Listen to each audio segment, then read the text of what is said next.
Assalamualaikum warahmatullahi wabarakatuh. In this video, I will try to explain my part about pragmatics and politeness theory. The first point is, what is pragmatics?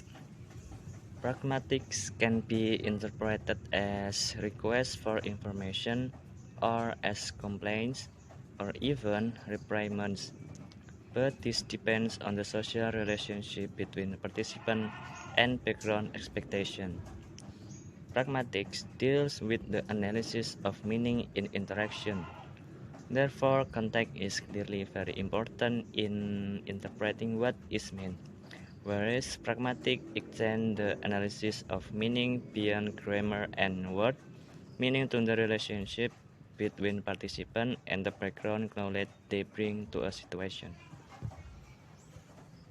And the next point is conversational maxims and implicators.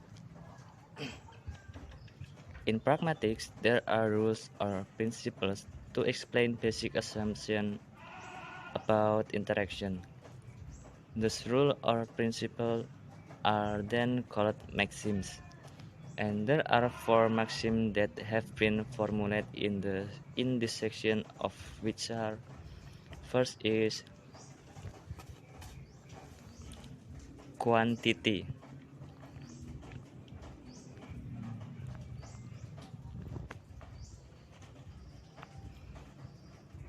In the quantity, you can say as much as but more than necessary. The second is quality. In quality, do not say what you believe to be false or that for which you lack evidence. In the relation, you can be relevant. And last, in the manner, you can be clear, unambiguous, brief, and orderly. And the third point is conversational maxims and politeness. In politeness, requires some consideration of social factor as such as how well you know somebody, what their social role or relative status is in relation to yours, and the kind of social context in which you are interacting. There are three rules of politeness put forward by a modern pragmatic expert, including: first is don't impose. The example of don't impose: use modals and heads. I wonder if I might just open the window a little. Second is give option. The example of use interrogative, including text question. Do you mind if I open the window? It would be nice to have the window open a little. Would. The third is be friendly. The example, you can use informal expression, endearments, like be a honey and open the window, darling. In some ways, social factor can qualify as universal influence on linguistic polite behavior, as well as social factor, how well you know somebody and what their social role or relative status is in relation to yours are familiar factor for sociolinguistic. For the next point is sociolinguistic and politeness. The concept of positive and negative politeness, an idea of rules or strategies for expressing politeness, have generated a good deal of research. One area of this research has been involved exploring how different speech acts are expressed appropriately and politely in different social and cultural contexts. variation in speech such as direction and request, praise, rejection, and apologies in different countries can be influenced by the culture that develops in that country.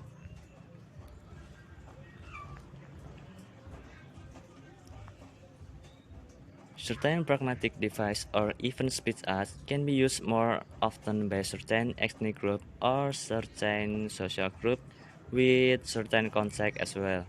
This is supported by result of examination by sociolinguistic experts on the pattern of pragmatic politeness device.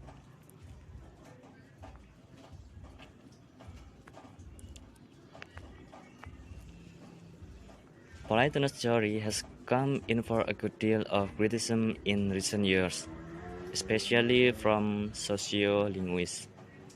Researchers studying Asian cultures, for instance, point to evidence of Western bias in what is categorized as linguistically polite, as opposed to required conventional behavior. Respect or deference is encoded in certain linguistic forms which are required where talking to one's elder or those of higher status, for instance. While such features are typically optional in Western language, they are entirely predictable on the basis of the social characteristic of the participant in many Asian languages.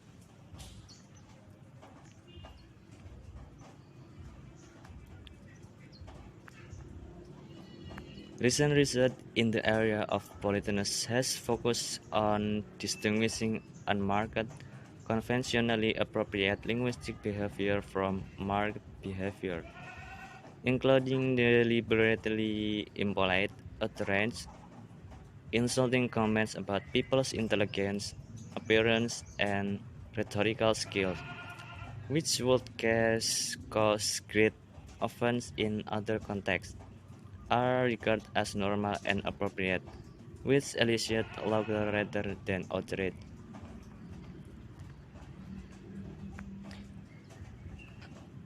To sum up, a pragmatic approach to the analysis of language emphasizes that the interpretation of meaning requires careful attention of context. Judgment about what counts as polite, friendly, or impolite behavior are very much a matter of dynamic negotiation between participants in particular social and cultural contexts.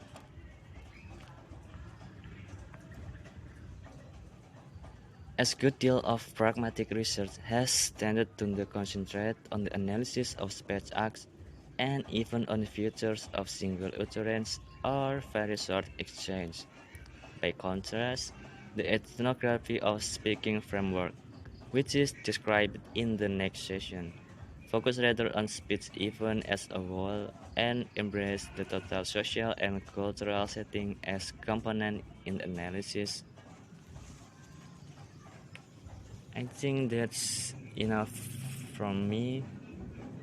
Wallahul muwaffiq ila aqwamit thoriq. Assalamualaikum warahmatullahi wabarakatuh.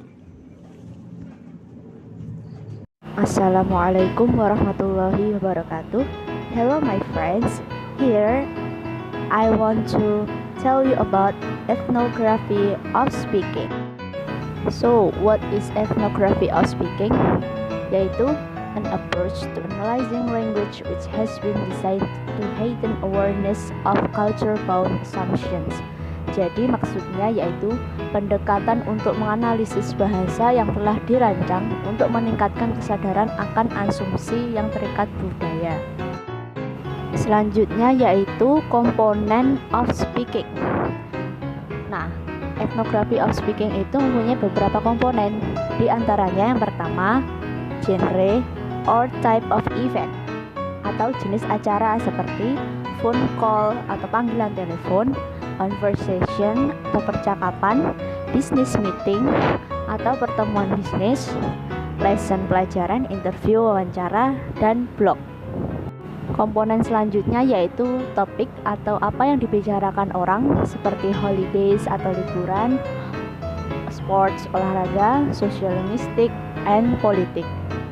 Dan selanjutnya yaitu purpose or function, tujuan atau fungsi, yaitu seperti the reasons for the talk atau alasan pembicaraan, seperti merencanakan sebuah acara, terus untuk mengajarkan sesuatu dan membujuk seseorang untuk membantumu.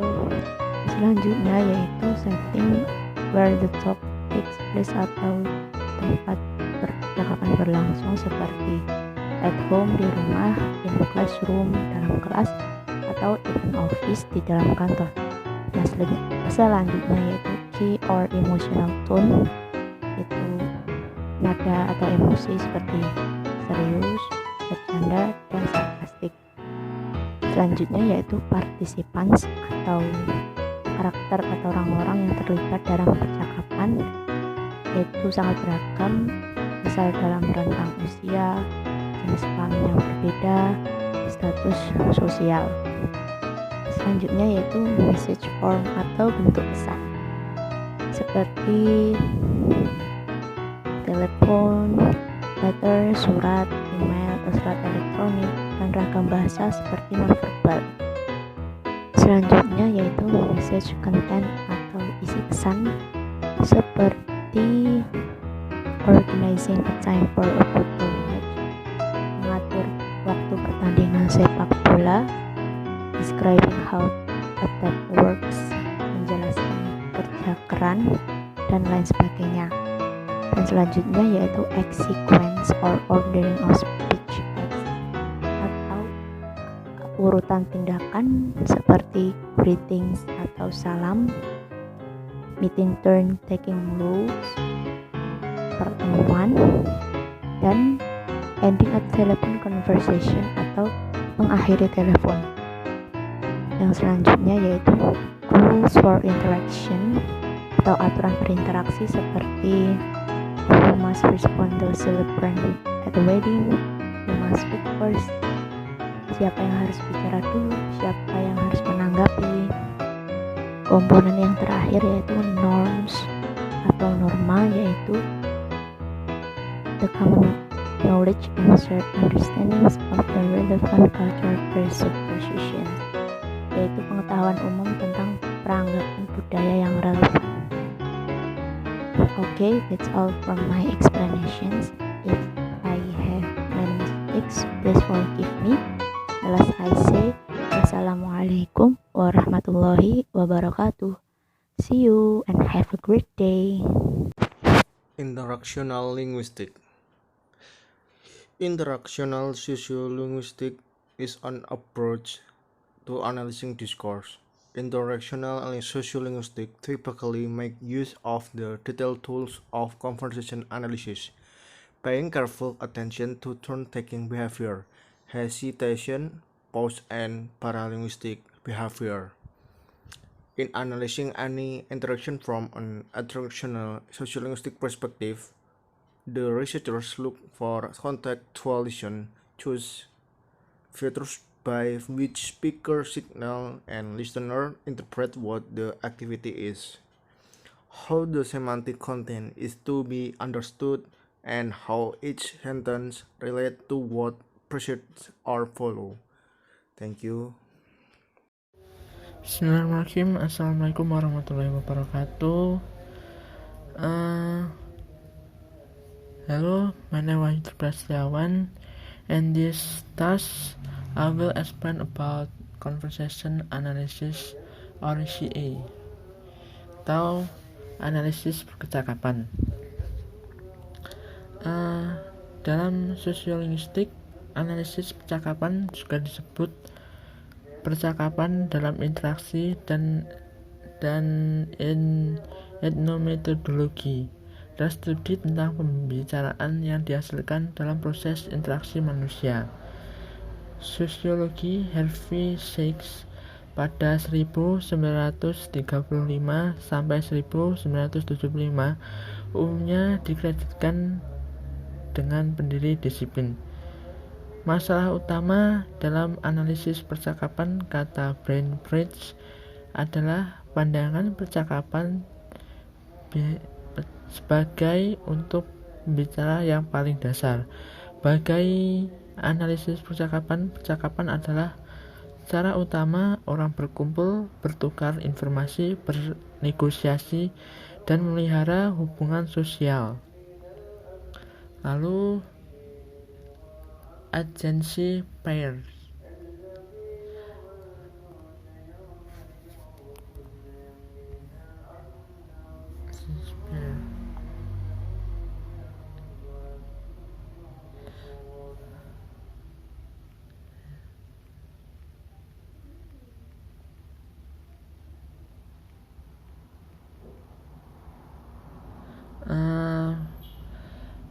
Agency pair salah satu struktur paling umum yang didefinisikan melalui analisis percakapan.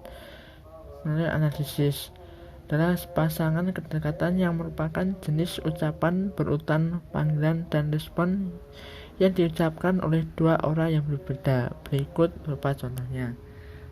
Summons or answer. Can I please get some help over here? And answer, alright, I'll be right there. Offer or refusal, penawaran atau penolakan. Sales clerk, do you need someone to carry your packages out? Customer, no thanks, I get it. Compliment atau abstention, that's great, there you go on. Thanks, it was a necessary present from my wife. Dan berikutnya adalah observasi pada analisis.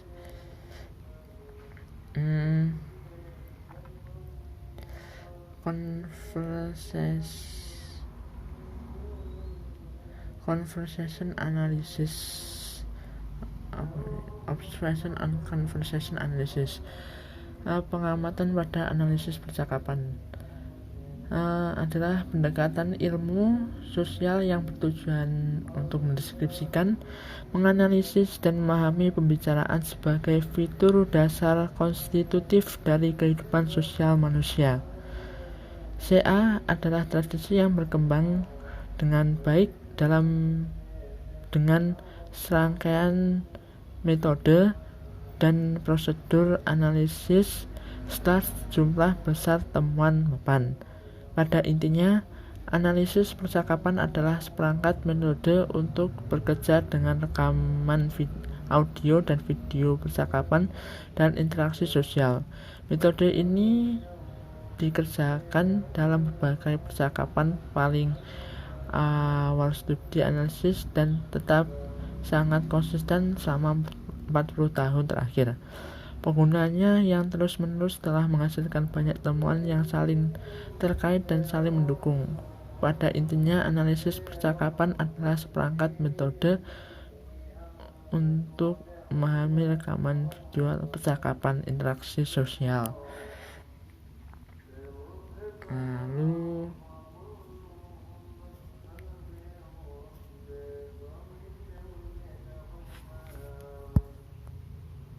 Lalu tujuan conversation analysis.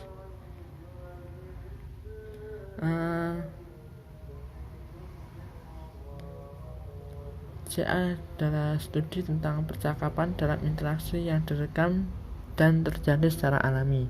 Tapi apa tujuan dari mempelajari interaksi ini? Pada dasarnya ini adalah untuk menemukan bagaimana peserta memahami dan menggapai satu sama lain secara bergiliran saat berbicara, dengan fokus utama pada bagaimana urutan tindakan dihasilkan. Dengan kata lain, tujuan CA adalah untuk mengungkapkan prosedur penalaran yang sering diam-diam dan kompetensi sosiolinguistik yang mendasari produksi dan interpretasi pembicaraan dalam urutan interaksi yang terorganisir.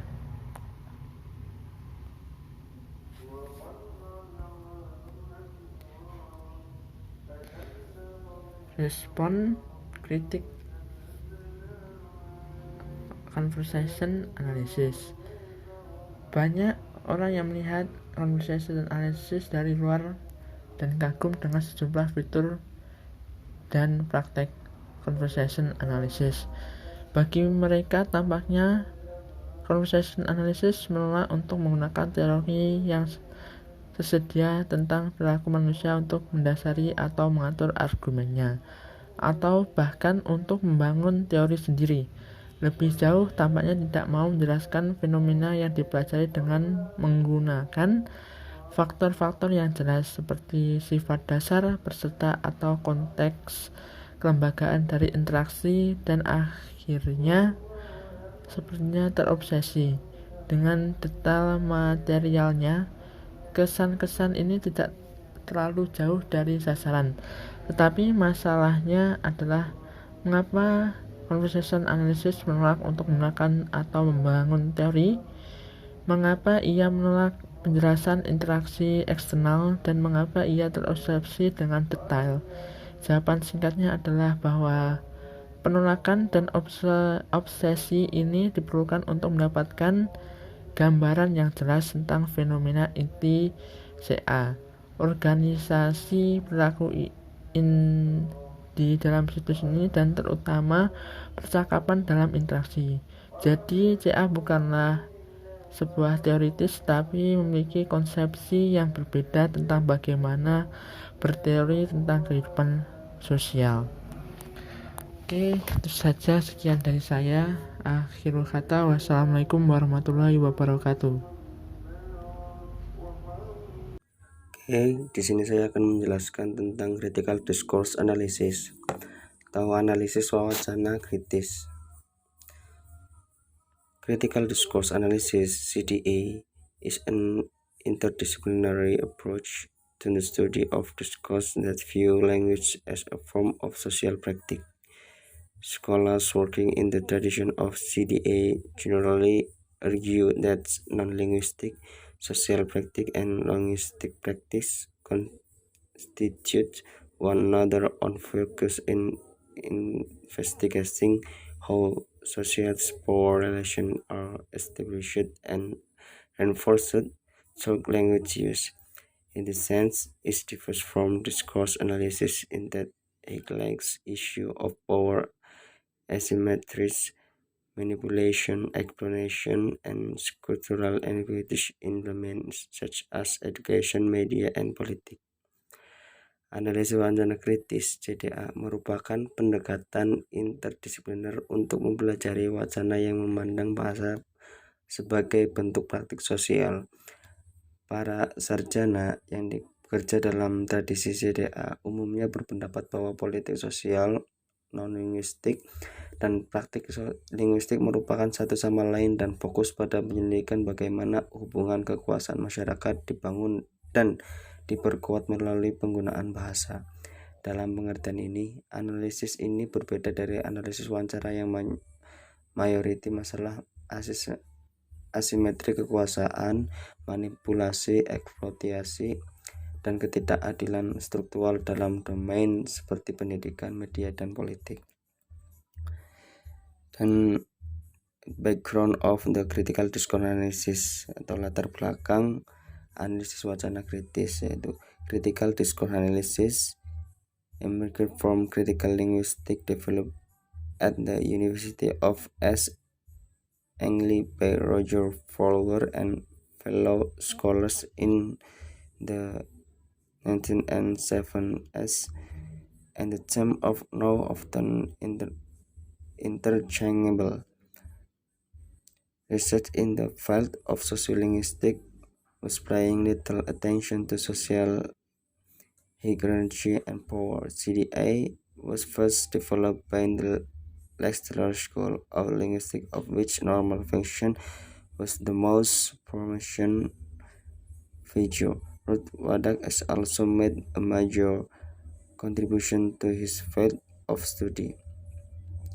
Analisis wacana kritis muncul dari linguistik kritis yang dikembangkan di University of East Anglia oleh Roger Fowler dan mereka rekan-rekan cendekiawannya pada tahun 1970-an.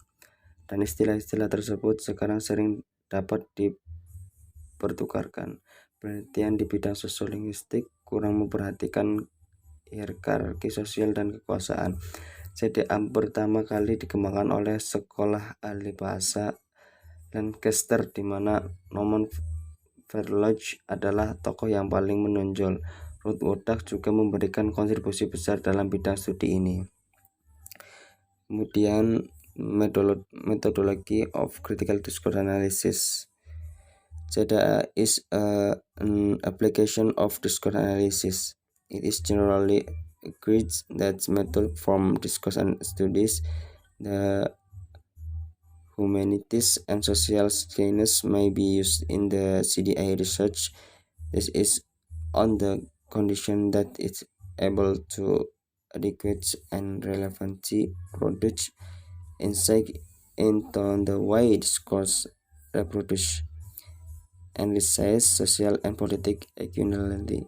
For observe on domination, CDA does not limit its analysis to speak structure of text or talks, but systematically relates this to structure of the social political context. CDA has been used the examination rhetoric in political speech act and any form of speech that may be used in the manipulate an impression given to audience. However, there have been flaw notes in CDA. For example, it has been said that it is simultaneously two boards to distinctly identify manipulation within the rhetoric, yet it is also not powerful enough to appropriately fund all the research sets on the established. CDA merupakan aplikasi analisis wawancara. Secara umum disepakati bahwa metode dari studi wawancara humanitaria dalam ilmu sosial dapat digunakan dalam penelitian CDA. Ini dengan syarat mampu menghasilkan wawasan yang memadai dan relevan tentang cara wacana memproduksi atau menolak ketidaksetaraan sosial dan politik, penyalahgunaan kekuasaan atau dominasi. CDA tidak membatasi analisisnya pada struktur teks atau pembicaraan tertentu, tetapi secara sistematis menghubungkan dengan struktur konteks sosial politik. CDA telah digunakan untuk mengaji retorika dalam tidak tutur politik dan segala bentuk ujaran yang dapat digunakan untuk menimbulkan kesan dan diberikan kepada khayalak. Namun, ada kekurangannya yang dicatat dengan CDA. Misalnya, telah dikatakan bahwa secara bersamaan terlalu luas untuk secara jelas mengidentifikasi manipulasi dalam retorika, namun juga tidak cukup kuat untuk secara tepat menemukan semua yang ingin ditetapkan oleh para peneliti. Kemudian application of critical discourse analysis, pengaplikasian analisis wawancara kritis. CA has been applied to media studies, English language teaching, English language socialization, and environmental science, to name a few. CDA telah diterapkan pada studi media, pengajaran bahasa Inggris, sosialisasi bahasa warisan, dan ilmu lingkungan. Ini adalah pengaplikasian CDA. Okay, maybe that is for me. I say wassalamualaikum warahmatullahi taala wabarakatuh.